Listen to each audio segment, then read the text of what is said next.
Hello बच्चों, आज हम लोग एनसीईआरटी बीजगणित कक्षा 10 के चैप्टर नंबर 4 जो कि वर्ग समीकरण या दो घात समीकरण है उस पर हम चर्चा करेंगे। इसकी पहली एक्सरसाइज 4.1 पे आज हम लोग चर्चा करेंगे।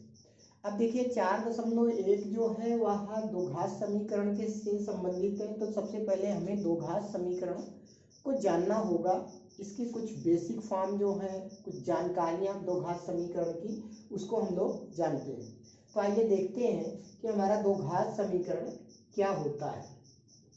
तो पहले हम शब्द से समझ लेते हैं दो घात समीकरण। इसका नाम जो है द्विघात समीकरण, जिसे हम वर्ग समीकरण भी कहते हैं। चाहे आप दो घात समीकरण बोले या इसी को वर्ग समीकरण भी कहा जाता है। तो आप देखेंगे कि वर्ग समीकरण या दो घात समीकरण, तो यहाँ द्विघात शब्द का मतलब हम लोग समझते हैं। तो दो घात शब्द का मतलब होता है दो घात वाला। तो दो घात वाला समीकरण आप जाने तो एक ऐसा समीकरण, इसका मतलब क्या हो गया कि एक ऐसा समीकरण जिसकी घात 2 हो। तो अब घात कैसे जानी जाती है, किसी समीकरण की घात क्या होती है? तो आपने पहले भी सीखा होगा, बहुपद की घातें जैसे पहचानना होता है। तो हमारे किसी बहुपद की घात या किसी भी व्यंजक की घात क्या होती है उसको, तो जो पद लिखे होते हैं, जैसे हम यहाँ पे x घाते 2 माइनस 5x प्लस 7 एक व्यंजक ले लिया, और अगर यहाँ पे 0 लगा देते हैं तो यह एक समीकरण हो जाता है। तो अब आप देखें इसमें घात आप देखेंगे तो सबसे पहले चर कौन सा प्रयोग हुआ है, x चर है आपका।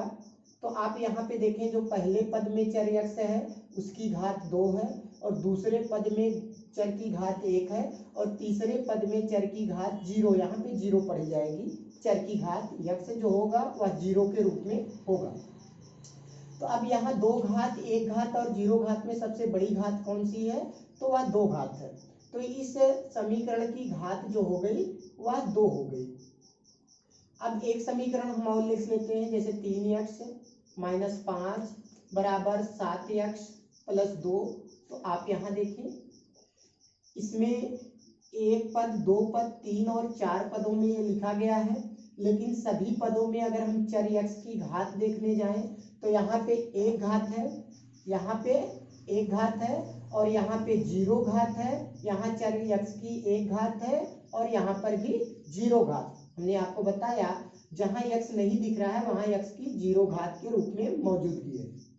तो यहाँ अब एक घात और 0 घात में बड़ी कौन सी है, तो घात 1। तो इस समीकरण की जो घात हो गई वह 1 हो गई। इसी प्रकार से हम और एक लिख देते हैं कि x के घाते 3 प्लस 7x के घाते 2 माइनस 3x बराबर 9। तो आप देखें ये जो व्यंजक या समीकरण लिखा गया है, इसमें चर x के पहले पद की घात 3 है, यहाँ पे घात 2 है, और यहाँ पे घात 1 है, और यहाँ पे घात 0 पढ़ी जाएगी। तो सबसे बड़ी घात कौन सी है, आप ध्यान दें, सबसे बड़ी घात कौन सी है, वह 3 घात है। तो 3 घात है आपकी। तो ये 3 घात होने के कारण इस समीकरण की घात बराबर 3, जो सबसे बड़ी घात है। जो समीकरण में सारे चरों में से जो सबसे बड़ी घात है वही आपकी समीकरण की घात होगी।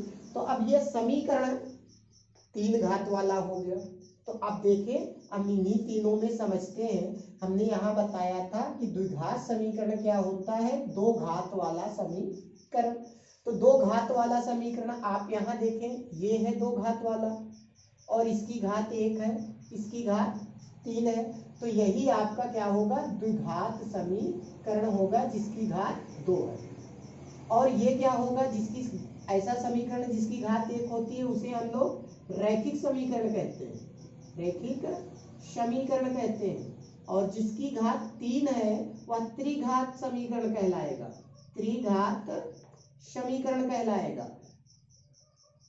तो आपने देखा कि दो घात वाला समीकरण ही द्विघात समीकरण कहलाएगा। तो आपने ये 3 देख लिया, अब समझ में भी आपको आया होगा बिल्कुल। अब देखते हैं हम यहाँ पर तो आपने देखा कि दो घात समीकरण कैसे पहचाना जाएगा। ऐसा समीकरण जिसकी घात 2 होगी उसी को हम दो घात समीकरण के रूप में जानेंगे। तो अब देखें, हम दो घात समीकरण का व्यापक रूप, इसका जो व्यापक रूप होती है उसको हम जानेंगे, जिसे हम सामान्य रूप भी कह सकते हैं, जनरल फॉर्म, सामान्य रूप। तो दो घात समीकरण अपने सामान्य रूप में किस तरीके से लिखा होता है, वह होता है ax² plus bx plus c बराबर 0 के रूप में। समझ में आया? तो हमारा जो दो घात समीकरण होता है कुछ इस प्रकार से लिखा होता है, जहां पे a, b और c जो होता है वह वास्तविक संख्याएं होती है। क्या होती है? वास्तविक संख्याएं, वास्तविक संख्याएं, ए बी सी वास्तविक संख्याएं होती है। और a का मान कभी भी शून्य नहीं हो सकता, 0 नहीं हो सकता। अब हम यहाँ देखेंगे कि a का मान 0 क्यों नहीं हो सकता। तो अभी हमने शुरू में बताया कि दो घात समीकरण कब कहलाएगा, जब उसकी सबसे बड़ी घात 0 होगी। दो घात समीकरण कब होगा? जब उसकी सबसे बड़ी घात 0 होगी। तो यहाँ दो घात होगी, तब वह दो घात समीकरण कहलाएगा। तो यहाँ पे हमने a का मान 0 लेकर के अगर हम इसको करते हैं, यहाँ पे a क्या है? x का गुणांक है, x के साथ गुणे वाला अंक है। तो अगर a बराबर हम 0 इसमें रखते हैं व्यापक समीकरण में, तो यहाँ पे क्या हो जाता है? 0 के गुणा x² plus bx plus c बराबर 0 के। तो यहाँ पे हम देखेंगे कि जब ये 0 का गुणा होगा तो ये सब का पूरा पद 0 हो जाएगा। तो बचेगा क्या हमारे पास? बचेगा केवल bx प्लस c बराबर 0। तो अब देखेंगे जो बचा हुआ समीकरण या पद है, इसमें तो केवल एक घात बड़ी है और 0 घात है, तो ये तो दो घात वाला रह ही नहीं गया, तो ये दो घात समीकरण नहीं होगा। इसी वजह से a का मान कभी भी 0 नहीं हो सकता। तो अब हम आगे देख लेते हैं कि दो घात समीकरण कैसे पहचाना जाए। तो आपने देखा कि दो घात समीकरण दो घात से पहचाना जाएगा। समझ में आया? तो अब देखिए, हम लोग एक्सरसाइज 4.1 पे चलते हैं और इसका पहला प्रश्न ये प्रश्न है और इसमें लिखे गए हैं, कुछ पद दिए गए हैं समीकरण के रूप में, और इसमें हमें पहचानना है, जांच करना है कि कौन कौन से समीकरण दो घात समीकरण है और कौन से दो घात समीकरण नहीं है। तो मैंने शुरू में ही बताया आपको कि दो घात समीकरण एक ऐसा समीकरण होता है जिसकी घात 2 हो, जिसकी घात 2। तो देखो, अब हम चलते हैं एक्सरसाइज 4.1 पे। तो यहाँ आप देखें, ये पहले प्रश्न में ये कुछ प्रश्न दिए गए हैं, आपके भाग दिए गए हैं पहले प्रश्न के, और जिसमें सारे के सारे समीकरण हैं, लेकिन यह दो घात समीकरण है अथवा नहीं, इसकी हमें पहचान करनी है। आइए करके देख लेते हैं कि दो घात समीकरण। तो हमने पहले ही बता दिया दो घात समीकरण पहचाना कैसे जाएगा। तो दो घात समीकरण दो घात से पहचाना जाएगा। जब समीकरण की सबसे बड़ी घात 2 होगी तब वह दो घात समीकरण होगा। तो आइए करके देखते हैं। तो पहला वाला प्रश्न ले लेते हैं, पहले का पहला ले लेते हैं। तो पहले का जो पहला है आपका है x प्लस 1 का होल स्क्वायर और बराबर 2 के गुणे x माइनस 3। तो अब ऐसे हम लोग देखते हैं, तो ऐसे देखने पर तो नहीं लग रहा है कि यह एक द्विघात समीकरण है, क्योंकि अगर हम यहाँ पे देखते हैं तो चर की घात 1 है, यहाँ भी चर की घात 1 है, तो ये तो दो घात समीकरण लग नहीं रहा है। तो ऐसे हम डिसाइड नहीं करेंगे, इसका हम पहचान ऐसे नहीं कर लेंगे। मैं आपको बताऊं तो जब ऐसे पद होते हैं तो वहां पर हम लोग सरल करके, अगर समीकरण के जो पद हैं वह सरल हो सकते हैं तो उनको और हम सरल करेंगे।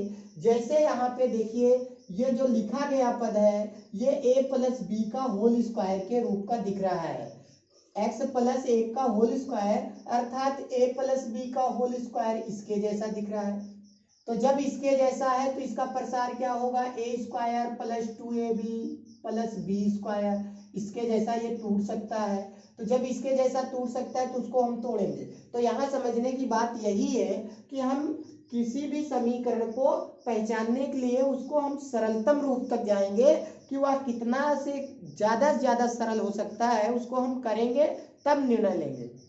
बड़ा सिंपल सा है, आपको यही सोचना है कि अगर वह सरल होता है तो सरल करने के बाद ही हम डिसाइड करेंगे वह द्विघात समीकरण है अथवा नहीं है। तो आइए हम इस पद को करते हैं। अगर हम इसे a प्लस बी के होल स्क्वायर के रूप में तोड़ते हैं तो ये इसके जैसा क्या बनेगा, ए स्क्वायर एक्स का स्क्वायर एक्स स्क्वायर ही रहेगा प्लस 2ab, तो यहाँ पे प्लस 2 एकम 2 और एक्स का 2x, और फिर प्लस बी का स्क्वायर, बी की जगह तो एक है, एक का स्क्वायर एक ही रह जाएगा बराबर। अब यहाँ क्या हो सकता है, ये 2 का गुणा होना चाह रहा है इसमें, तो 2 का गुणा कर दीजिए, तो 2 का x में गुणा 2x हो जाएगा, फिर 2 3 6 माइनस का 6 आ जाएगा गुणा बीजगणित का। अब यहाँ पे क्या हुआ कि ये देखें सारे पद को हम पक्षांतर करेंगे और दाहिना पक्ष शून्य करेंगे, जैसे हमारे व्यापक रूप में होता है समीकरण दो घात। तो इस तरीके से हम करते हैं। तो यहाँ एक्स स्क्वायर हमने लिख लिया, ये प्लस का 2x है और ये प्लस का 2x पक्षांतर होके इधर आएगा तो माइनस का 2x बनेगा, और प्लस का 1 और ये माइनस का 6 जब इधर आएगा पक्षांतर होके तो प्लस का 6 बनेगा बराबर का 0। अब ये देखिए प्लस 2x माइनस 2x विपरीत चिन्ह के साथ है, 2x समान पद है लेकिन चिन्ह अलग है, तो प्लस 2 में से माइनस 2x होगा तो कैंसिल 0 बचेगा। तो अब यहाँ बचा क्या, हमारा बचता है x के घाते 2 और ये प्लस 7 बराबर 0। तो ये जो बचा हमारा समीकरण, अब इस पर हम ध्यान देंगे, अब इससे ज्यादा कुछ हो नहीं सकता। तो अब हमने सरल कर लिया। तो अब यह आप देखेंगे कि यह दो घात समीकरण है कि नहीं। तो इसमें जितने पद हैं, जितने भी पद हैं, 2 पद बचा है, तो दोनों पद में हम चर की घात ढूंढेंगे। तो यहाँ पे 2 घात है, यहाँ पे 1 घात है, सॉरी यहाँ पे 0 घात पड़ी जाएगी x की, तो 2 घात वाला है ना, सबसे बड़ी घात 2 है। तो हमने तो पहले बताया था कि 2 घात वाला समीकरण ही 2 घात समीकरण होता है। तो यहाँ पे 2 घात बच रहा है, इसलिए हम लोग इसे द्विघात समीकरण कहेंगे। तो लिख देते हैं यहाँ पे कि यहाँ समीकरण की सबसे बड़ी घात 2 है, सबसे बड़ी घात 2 है, अतः समीकरण द्विघात समीकरण है, द्विघात समीकरण है। ये हो गया, यही आपका आंसर हमने पहचान लिया। तो ये पहला वाला क्या हो गया, पहला वाला द्विघात समीकरण है। कैसे हुआ हमने आपको बताया। अब इसका सेकंड वाला ले लेते हैं, दूसरा वाला भाग ले लेते हैं। तो दूसरा भाग क्या है आपका, तो दूसरे में लिखा है x के घाते 2 माइनस के 2x बराबर माइनस का 2 और गुणे में 3 माइनस के x। तो इसमें क्या हो सकता है, ये तो सरल हो नहीं सकता, तो इसको हम सरल नहीं करेंगे। तो इसको सरल नहीं करेंगे तो x स्क्वायर माइनस 2x ही लिख लेंगे बराबर। अब यहाँ पे हम माइनस का गुणा करा के ये कोष्टक तोड़ते हैं, तो माइनस प्लस माइनस और ये 2 3 6 और माइनस का माइनस में गुणा प्लस 2 का x में गुणा 2x। तो अगर हम यहीं पे देखें तो ये x स्क्वायर माइनस का 2x पक्षांतर कर लीजिए। अब ये प्लस का 2x इधर आता है तो माइनस का 2x और ये माइनस 6 इधर आएगा, पक्षांतर हो गए तो प्लस का 6 बराबर 0 बचता है। तो अब देखें आप x स्क्वायर, अब इसका हल करते हैं, माइनस का 2 मिल करके माइनस का 4x और ये माइनस 6 बराबर 0। तो ये हमारा समीकरण बचा। तो इसमें आप देखिए सबसे बड़ी घात 2, तो सिंपल सा है, तो ये 2 घात समीकरण होगा। तो यहाँ ऐसे ही बात लिख करके हम इसको कह सकते हैं कि अतः समीकरण 2 घात समीकरण है। तो हम लिखते हैं यहाँ समीकरण की सबसे बड़ी घात 2 है, सबसे बड़ी घात 2 है, अतः समीकरण 2 घात समीकरण द्विघात समीकरण है।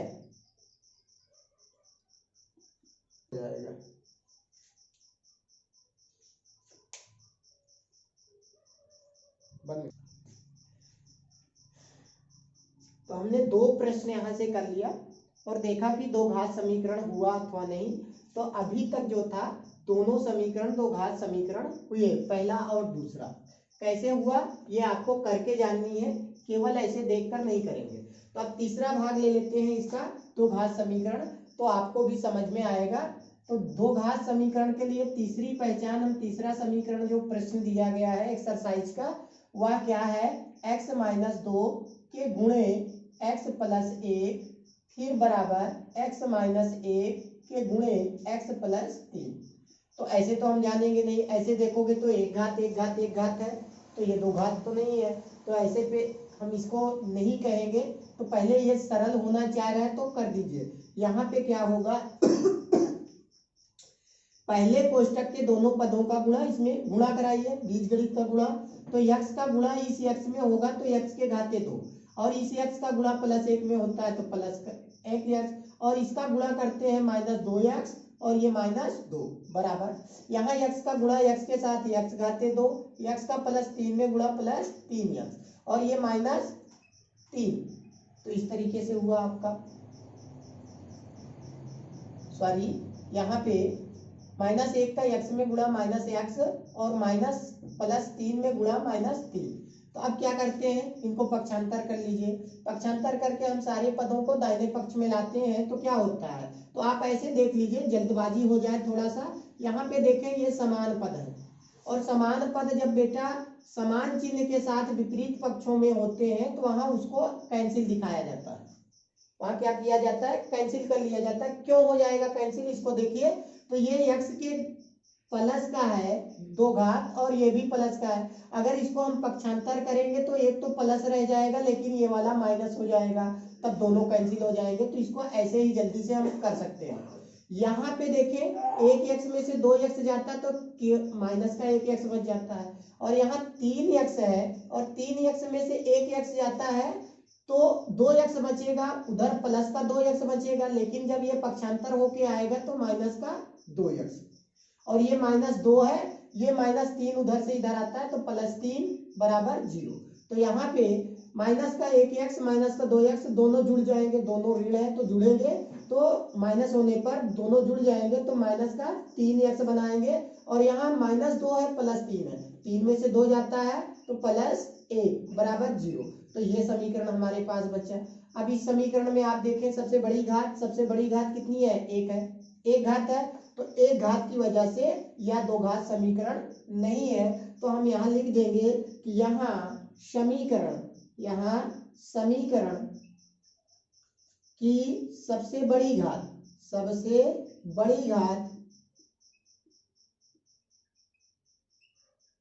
1 है, अतः समीकरण दो घात समीकरण नहीं है, अतः समीकरण दो घात समीकरण नहीं है।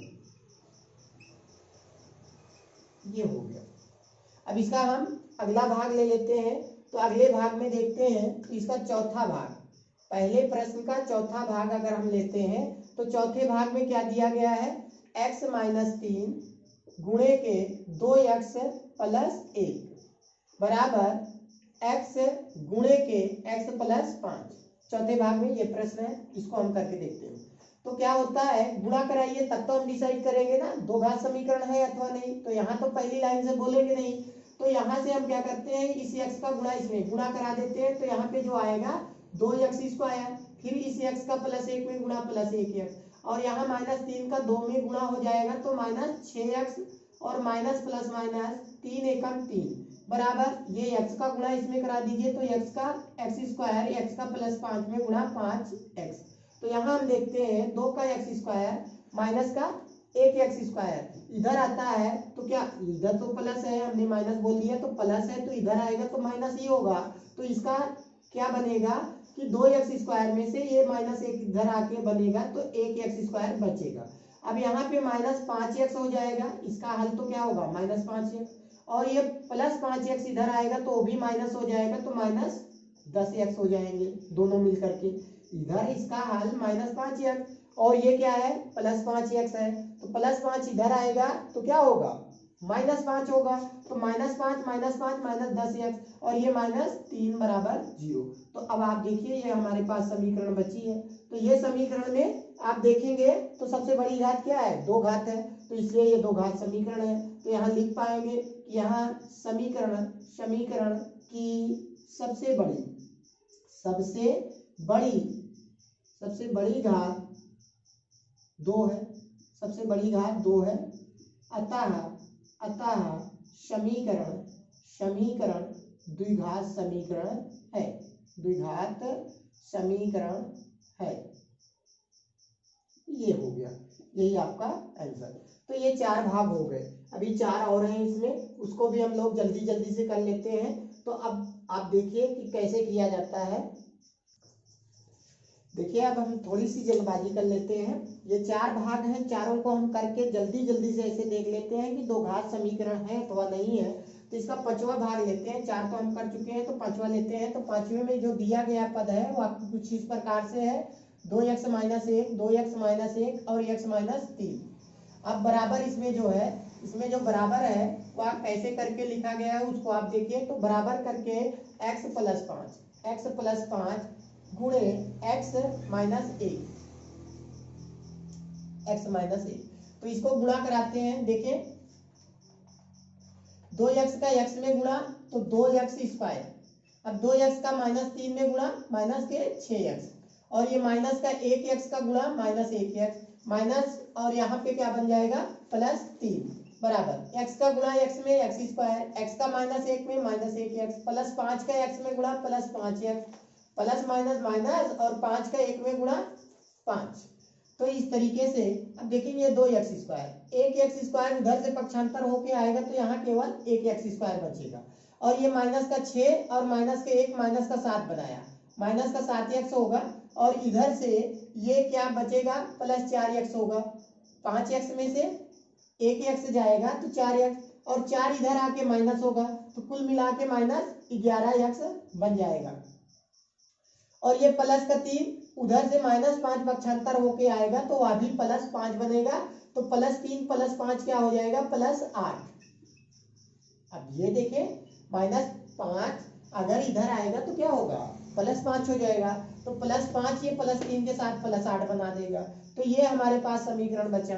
तो अगर ये समीकरण में 2 घात है सबसे बड़ी घात, तो पिछले प्रश्नों की तरह इसे भी हम दिखा पाएंगे। तो ये क्या हो गया 2 घात समीकरण है, इसको हम लिख पाएंगे कि द्विघात समीकरण है, समीकरण है। क्यों? क्योंकि इसकी सबसे बड़ी घात 2 है। अब इसका 6वां भाग ले लेते हैं 6वें में। तो 6वां क्या है x² + 3kx + 1 बराबर x - 2 का होल स्क्वायर।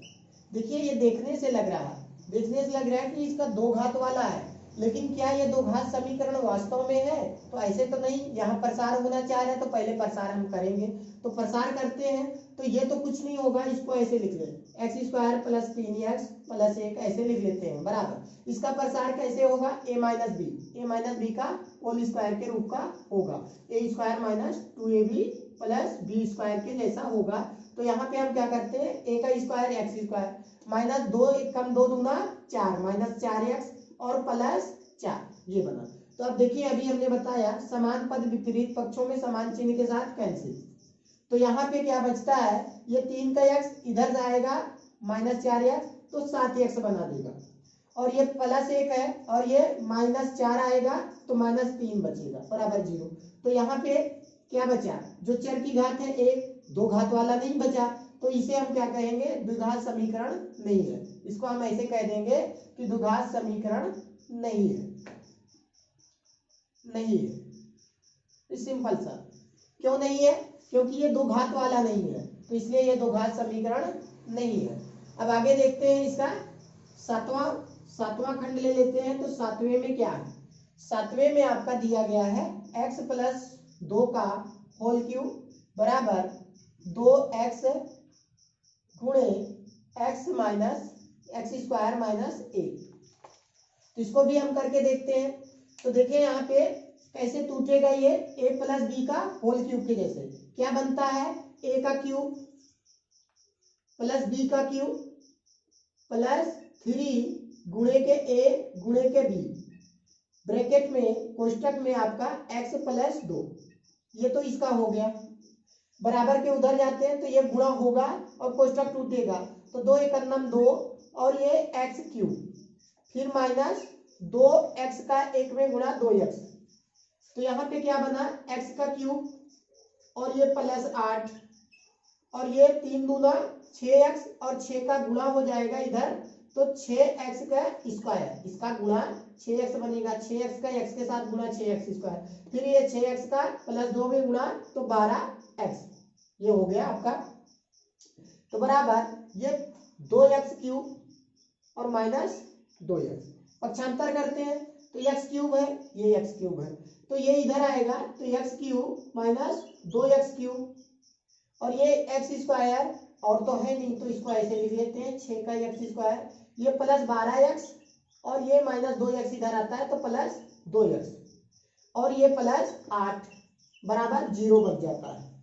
तो अब आप देखेंगे यहाँ पे कि एक में से ये 2 जाना चाह रहा है तो माइनस 1x क्यूब और 6x स्क्वायर अकेला ऐसे लिख लेते हैं और प्लस 12 प्लस 2 मिल करके प्लस 14x हो जाएगा और प्लस 8, तो ये हमारे पास समीकरण बचा है, ये समीकरण हमारे पास बचा।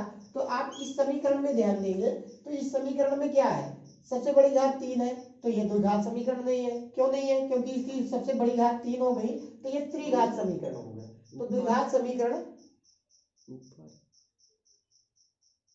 समीकरण नहीं है।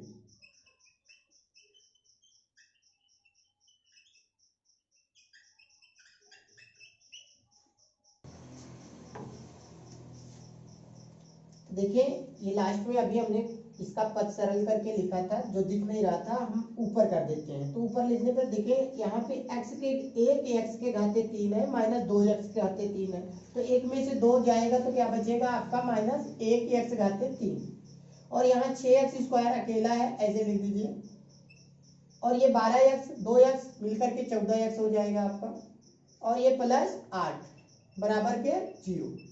तो अब आप देखेंगे जो समीकरण हमारे पास बच गया इसमें सबसे बड़ी घात तो 3 है, तो इसलिए ये द्विघात समीकरण नहीं है। तो हमने बताया ना कि जब दो घात समीकरण दो घात वाला होगा तभी होगा, तो ये तो 3 घात वाला हो गया तो त्रिघात होगा, द्विघात समीकरण नहीं है, ये द्विघात समीकरण नहीं है।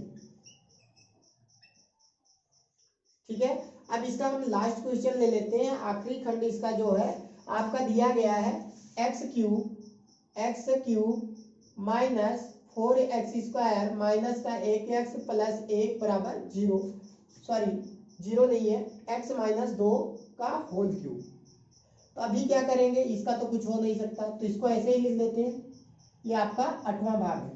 8वां भाग देखेंगे पहले क्वेश्चन का, तो इसका x क्यूब है minus 4x square minus x plus 1, तो यहाँ पे हम पहले क्यूब करेंगे, प्रसार कर दीजिए a माइनस बी का होल क्यूब के जैसे, तो क्या होता है a cube minus B cube minus 2 का क्यूब कितना हो जाएगा 2 8, 2 का क्यूब 8, तो यहाँ पे क्या हो जाएगा आपका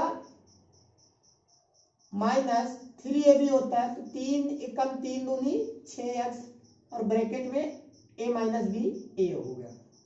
तो ये फिर से हम ऐसे लिख लेते हैं, ये वाला पद ऐसे रह जाएगा, इसका पक्ष ऐसा पहला, तो अब यहाँ पे एक्स क्यूब माइनस 8 और यहाँ गुणा करा के तोड़ते हैं तो माइनस 6x स्क्वायर और माइनस माइनस प्लस 6 दूनी 12 का x। तो अभी हमने बताया था ये देखें समान पद है, एक तरफ आएंगे कैंसिल, एक प्लस एक माइनस पक्षांतर होके, यहाँ पे 4x स्क्वायर ये माइनस का 6x स्क्वायर इधर आएगा तो ये प्लस हो जाएगा, और जब ये प्लस 6x स्क्वायर हो जाएगा तो माइनस 4 उसमें से होगा तो बचेगा कितना, एक बार अच्छा लिख देते हैं, तो 4x स्क्वायर आप देखिए यहाँ पे माइनस 6 है तो इधर आके प्लस 6x स्क्वायर और ये माइनस का x और ये प्लस का 12x इधर आएगा तो माइनस का 12x, प्लस 1 है लेफ्ट साइड में और यहाँ ये इधर आएगा पक्षांतर होके तो क्या हो जाएगा प्लस 8 बराबर 0। पक्षांतर कर लिया हमने इसका, तो यहाँ पे क्या हुआ 6x स्क्वायर में से 4x स्क्वायर जाता है तो 2x स्क्वायर बच जाएगा, यहाँ माइनस का 1 माइनस का 12 माइनस 13 का x और यहाँ पे प्लस 9, बराबर 0। तो ये समीकरण हमारे पास बचा।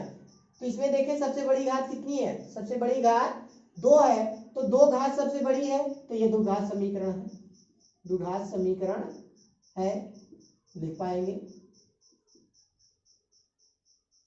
ये आपका आंसर। तो इस तरीके से हमने देखा कि एक्सरसाइज 4.1 के पहले प्रश्न के 8 खंड कैसे पहचाने गए, दो घात समीकरण है अथवा नहीं। सिंपल सी बात है, आप देखे होंगे तो हमने हल कराया प्रत्येक प्रश्न को, हर एक खंड में हमने देखा कि उनका सरल करके जो अंतिम में सरल में बचता है उसमें हमने देखा कि यदि वह दो घात वाला समीकरण बचता है तो दो घात समीकरण होगा, यदि दो घात वाला नहीं है तो दो घात समीकरण नहीं होगा। देखिए अब हम 4.1 का जो 4.1 है एक्सरसाइज आपकी, इसमें से सेकेंड क्वेश्चन हल कर लेते हैं। तो सेकेंड में आपका जो दूसरा प्रश्न है इसमें 4 है, इसका पहला देखते हैं और पहले तो हम इसका निर्देश पढ़ लेते हैं। तो कहा गया है कि निम्न स्थितियों को दो घात समीकरण के रूप में निरूपित कीजिए, अर्थात कि हमें दो घात समीकरण के रूप में उसे बदल देना है, बना देना है, प्रदर्शित कर देना है और उसके बाद अभी हल नहीं करना है, केवल दो घात समीकरण हमें बनाना है। तो इबारती प्रश्न होंगे यहाँ पे और उसे समझ करके हमें दो घात समीकरण के रूप में बनाना है। तो पहला प्रश्न जो है वह आयत पे है। तो आप देखिए एक आयताकार भूखंड का जो क्षेत्रफल है वह 528 मीटर स्क्वायर है या वर्ग मीटर है और क्षेत्र की लंबाई जो है चौड़ाई के 2 गुने से 1 अधिक है। तो हमें भूखंड की लंबाई और चौड़ाई ज्ञात करनी है। तो इसके लिए समीकरण क्या बनेगा, तो हम क्या करते हैं पहले देख लेते हैं। हमारा भूखंड जो है वह आयत के आकार का है। कैसे है, आयत के आकार का है। तो आयत में एक लंबाई की भुजा होती है, एक चौड़ाई की भुजा होती है।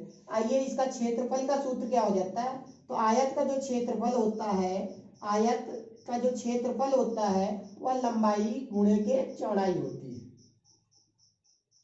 आप यहां से देखें तो क्या हम इसको ऐसे नहीं लिख सकते कि लंबाई गुणे चौड़ाई, लंबाई गुणे चौड़ाई बराबर क्षेत्रफल।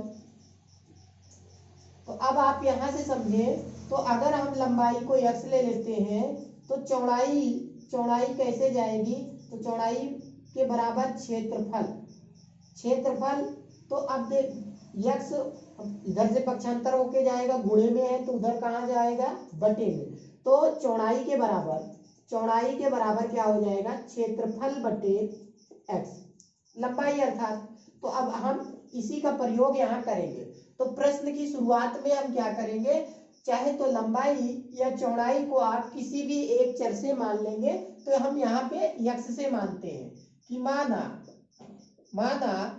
भूखंड या आयताकार भूखंड की लंबाई बराबर x मीटर। हमने क्या मान लिया कि आयताकार भूखंड की जो लंबाई है वह x मीटर। अब चूंकि देखें प्रश्न में दिया गया है, चूंकि भूखंड का क्षेत्रफल बराबर कितना है, 528 वर्ग मीटर अर्थात मीटर स्क्वायर।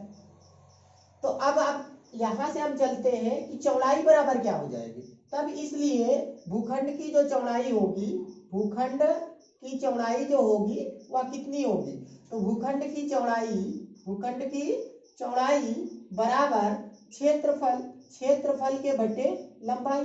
तो रख दो यहाँ क्षेत्रफल क्या है भाई, क्षेत्रफल की जगह क्षेत्रफल का मान रख दीजिए 528 बटे लंबाई हमारी क्या आ गई, x आ गई, इतना मीटर। ये हमारा क्या हो गया, चौड़ाई हो गई। देखिए लंबाई हमने x माना और चूंकि क्षेत्रफल आपका 528 वर्ग मीटर दिया गया है और उसके बाद इसलिए हमारा भूखंड की जो चौड़ाई आ जाएगी वह कैसे आ जाएगी, वह क्षेत्रफल बटे लंबाई से आएगी। तो 528 बटे x मीटर, ये हमने पहले बता दिया था। अब देखेंगे आप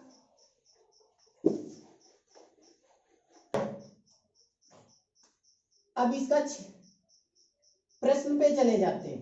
हमारा प्रश्न क्या कह रहा है, तो यहाँ अकॉर्डिंग टू क्वेश्चन अर्थात प्रश्न के अनुसार या शर्तानुसार, तो हमारी शर्त क्या है? हमारी शर्त ये है कि जो लंबाई है वह चौड़ाई हमारी 528/x है।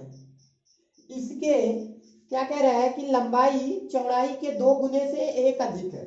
चौड़ाई का अगर ये जो लंबाई हमारा x है वह चौड़ाई जो 528/x है इसके 2 गुने से हमने 2 गुना कर दिया चौड़ाई का, तब पर भी ये 1 अधिक है।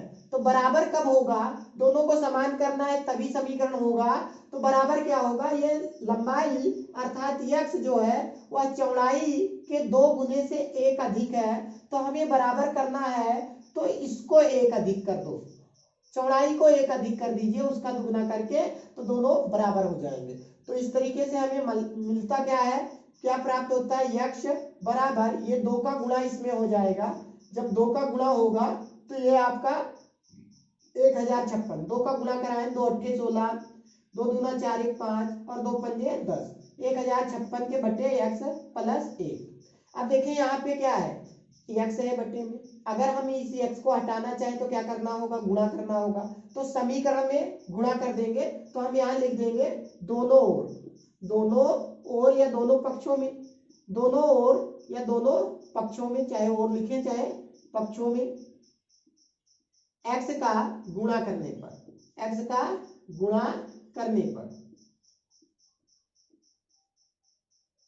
का गुणा करते हैं तो यहाँ पे बनता है x² बराबर, यहाँ से तो जब x का गुणा होगा तो x से x कैंसिल हो जाएगा, तो केवल 1056 प्लस यहाँ तो x का गुणा होगा इस पद में, तो x बन जाएगा, x का में x। अब यहाँ क्या करते हैं, इसे समीकरण के रूप में x² माइनस x माइनस 1056, क्या हुआ यहाँ पे? पक्षांतर कर लिया हमने, तो इन दोनों पदों को पक्षांतर किया, दाहिने पक्ष से बाएं पक्ष में लाया गया, तो इधर बराबर 0। तो ये देखिए हमारा 2 घात समीकरण आ गया, और यही हमें करना है, यही आपका आंसर 2 घात समीकरण के रूप में हमने इसको निरूपित कर दिया। समझ में आया? हो जाएगा ना? बिल्कुल कर सकते हो आप। देखिए अब हम दूसरा क्वेश्चन ले लेते हैं, दूसरे प्रश्न का दूसरा वाला भाग लेते हैं, जो कि संख्या पे है, 2 क्रमागत संख्या है। कह रहा है कि 2 क्रमागत धन पूर्णांकों का जो गुणनफल है वह 306 है। 2 क्रमागत धन पूर्णांकों का गुणनफल 306 है। तो उन पूर्णांकों को हमें ज्ञात करना है, तो हमें कैसे समीकरण बनाना होगा वह देखते हैं। तो किसकी चर्चा हो रही? 2 क्रमागत पूर्णांक। तो क्रमागत पूर्णांक क्या होते हैं? एक के बाद एक आने वाले, जैसे 1 के बाद 2, 2 के बाद 3। लेकिन अगर 2 लगातार हम लेते हैं तो इनमें देखें, अगर ये 2 है तो अगला क्या है? 2 प्लस 1 बढ़ गया, 1 जुड़ने से आ जाता है। तो ऐसे ही हम अगर एक क्रमागत पूर्णांक x लेते हैं तो दूसरा x प्लस 1 लेंगे। आप समझे यहाँ से कि अगला जो क्रमागत पूर्णांक होता है, तो क्रमागत पूर्णांक 1 जुड़ने से बन जाते हैं। तो एक को अगर हम x लेते हैं तो दूसरा 1 जोड़ दीजिए, उसमें दूसरा क्रमागत पूर्णांक आ जाता है। तो यहाँ पे हम ऐसे पद में मानेंगे कि माना 2 क्रमागत धन पूर्णांक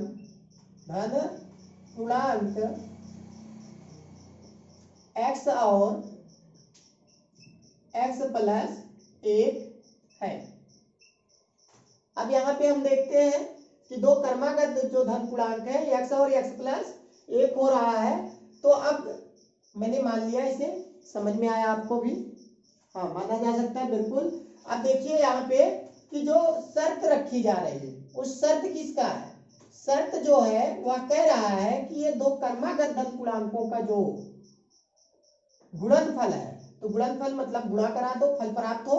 तो x के गुणे x प्लस 1, दोनों क्रमागत धन पूर्णांकों का गुणा हमने करा दिया, तो कितना हो जाना चाहिए? 306 होना चाहिए। तो इस तरीके से हम यहाँ पे इसका गुणा करा देते हैं। तो x का गुणा x में x², x का गुणा x में x² और x का प्लस 1 में गुणा प्लस x, और ये पक्षांतर कर लीजिए इधर -306, भाई दाहिने पक्ष से बाएं पक्ष में 306 बराबर 0। तो ये हमें समीकरण प्राप्त हो गया और हमें इसी रूप में बना के छोड़ देना, ये आपका आंसर। समझ में आया? अब देखिए इसका तीसरा भाग ले लेते हैं। तीसरा भाग किस पर है उसको देख लेते हैं। तीसरा कह रहा है रोहन की माँ उससे 26 वर्ष बड़ी है। रोहन की जो माँ है उससे 26 वर्ष बड़ी है। तो रोहन की माँ हम देखते हैं, तो भाई हम रोहन को मान लेते हैं। पहले माना रोहन की आयु, वर्तमान आयु, रोहन की वर्तमान आयु बराबर x वर्ष। मैंने मान लिया कि रोहन की वर्तमान आयु x वर्ष। अब उसकी माँ क्या है, इससे 26 वर्ष बड़ी है। बड़ी कब होगी, जब इससे ज्यादा हो जाएगी। तो तथा माँ की आयु, माँ की वर्तमान आयु बराबर इससे 26 वर्ष बड़ा कर दे। बड़ा कब हो जाएगा, जुड़ जाएगा x प्लस 26, ये 26 हमने बड़ा कर दिया वर्ष। अब इसमें शर्त जो है उस पर चलते हैं। तो शर्त कह रहा है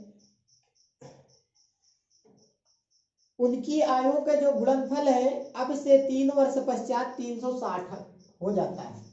तो 3 साल बाद, 3 वर्ष पश्चात मतलब बाद में, तो अभी अगर किसी की एज कुछ भी है वर्तमान में, 3 साल बाद 3 बढ़ जाएगी और 3 बढ़ जाएगी। तो अब देखते हैं यहाँ पे जो शर्त रखी जा रही है, तो शर्त के अनुसार, शर्तानुसार हमारा जो हो रहा है, अब से 3 वर्ष बाद इनकी उम्र का गुणनफल। तो रोहन 3 वर्ष बाद, अभी रोहन x का है, तो 3 वर्ष बाद क्या होगा, 3 और बढ़ जाएगा, 3 और बढ़ जाएगा तो x प्लस 3 साल का हो जाएगा, 3 वर्ष का। अब उसकी माँ क्या हो जाएगी, x प्लस 26 है। अब ये 3 वर्ष बाद क्या होंगे, 3 वर्ष बाद ये 3 और बड़ी हो जाएगी। तब इनका गुणनफल, तब इन दोनों का गुणनफल क्या हो जाता है, 360। तो बराबर 360 कर लेते हैं। अब इसको समीकरण बना देते हैं। इन दोनों में गुणा होना चाह रहा, पहले तो x प्लस 3 ऐसे लिख देते हैं, गुणे x को x और 26 में 3 जोड़ते हैं तो 29 आ जाएगा, बराबर 360। अब ये x का गुणा x में x स्क्वायर, x का 29 में गुणा 29x और प्लस 3 का x में गुणा 3x और ये प्लस 29 का 3 में गुणा कितना हो जाएगा, 9 3 27 और 9 3 दूना 6, 6 2 8 87 बराबर ये आपका 360। उसको पक्षांतर कर लेते हैं, एक्स स्क्वायर 29 में 3 जोड़ते हैं तो 32x और ये प्लस 87 और ये इधर आके माइनस 360 बराबर 0 बच जाता है। तो ये क्या बनता है, एक्स स्क्वायर प्लस 32x। अब 87 में से 360 घटाना है तो इसको उल्टा करके घटा लेते हैं, 360 माइनस 87 यहाँ घटा लेते हैं। तो घटाने पे 10 बना, 10 में से 7 जाता है तो 3, यहाँ 5 5 15 7 बचा और ये 2, तो 273, वो भी माइनस का, माइनस 273 बराबर 0। तो ये देखिए हमें समीकरण प्राप्त हो गया, दो घात समीकरण, और यही तो करके छोड़ना है, यही आपका आंसर।